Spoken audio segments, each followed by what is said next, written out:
Hello, good afternoon, Ian Wafula. Yes, we are here live at the Sheikh Zayed Hall, where the Kenya Primary School Heads Association Conference is going on.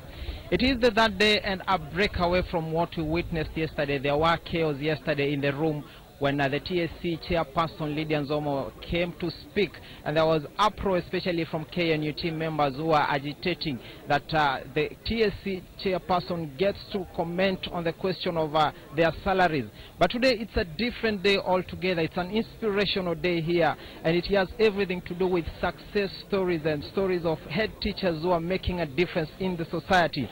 It has been all inspiration throughout the day up till this time, although it's quite hot here. I'm going to be joined by a few gentlemen who are also part of this defense to be able to speak to us. With me here, I'm joined by Uwezo, a gentleman from Tuaweza, East Africa, an organization that has been in the forefront of agitating for reforms and also promoting education in Kenya. If you could join us, gentlemen, and talk to us, tell us your name and talk to us about what you are doing for education in Kenya. My name is Aiden Yakuze. I'm the Executive Director of Tuaweza East Africa, and we have Africa's largest learning assessment program in 3 countries, and Kenya is one of them. So this year we'll be probably assessing across East Africa about 400,000 children to ask a very simple question: are our children learning when they're in school? What is the assessment of today's conference, and what are some of the findings that you are bringing to this conference? Well, one of the things that we do, we had a tent at this conference here, and we are sharing the results of our 2014 assessment. And some of the findings are pretty challenging in the sense that you get students finishing standard 8, and there are too many of them, about a quarter of them cannot read or count at a standard 2 level.